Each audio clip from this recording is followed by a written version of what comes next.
Hello అందరికీ. Half KG దొండకాయలు fry చేసుకున్నాను. పప్పులోకి కానీ పెరుగులోకి సైడ్ డిష్గా చాలా టేస్టీగా ఉంటుంది. సో హాఫ్ కేజీ దొండకాయలు అలా కడిగేసి కట్ చేసి పెట్టుకున్నాను. ముందుగా ఉప్పు వేసుకున్నాను. నెక్స్ట్ కారం, 1 టేబుల్ స్పూన్ కార్న్ఫ్లోర్ యాడ్ చేసుకున్నాను. నెక్స్ట్ పసుపు.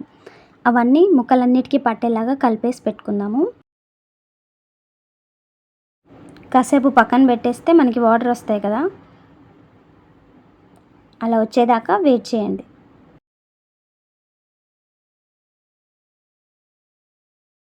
సో ఇప్పుడు 1 టేబుల్ స్పూన్ బియ్యం పిండి వేసుకున్నాను. 1 టేబుల్ స్పూన్ శనగపిండి వేసుకున్నాను.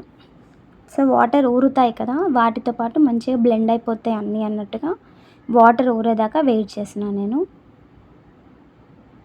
సో ఈజీగా అలా కలిపేసేసుకొని కడాయి పెట్టేసుకొని ఆయిల్, షాలో ఫ్రై అండి ఇది కూడా.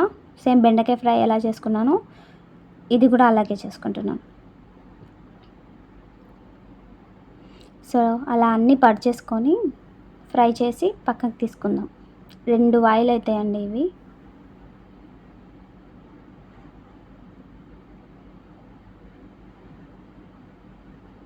సో అలా తీసినప్పుడు రాకపోతే వదిలేయండి.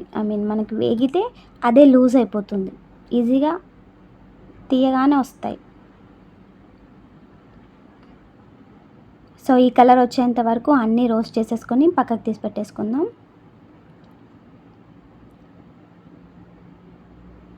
సో నెక్స్ట్ ఇంకా మిగిలినవన్నీ వేసేసుకొని సేమ్ అలాగే ఫ్రై చేసుకొని పక్కకు పెట్టేసుకుందాం.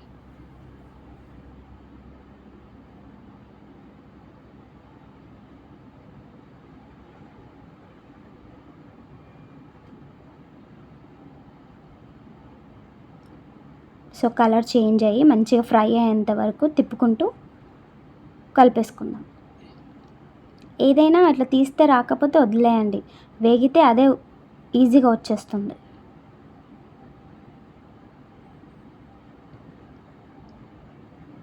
సో ఇలా వేగిపోయాక అన్నీ తీసి పక్కకు పెట్టేసుకుందాం. ఒక బౌల్లో తీసేసి పెట్టుకుందాము.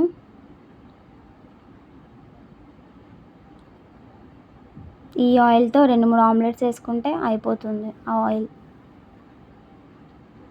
లేకపోతే ఏదైనా తడక కన్నా యూజ్ అవుతాయి. సో కొంచెం ఆయిల్ అందులో తీసుకొని ఇలా చిన్న ప్యాన్లో జీలకర్ర ఫస్ట్ వేసుకున్నాను. పల్లీలు, కరివేపాకు చిన్న కట్ చేసి పెట్టేసుకోండి. ఊరికే ఏరి పారేయకుండా పిల్లలకు తినిపించేటప్పుడు కానీ మనం తినేటప్పుడు కానీ ఈజీగా ఉంటుంది.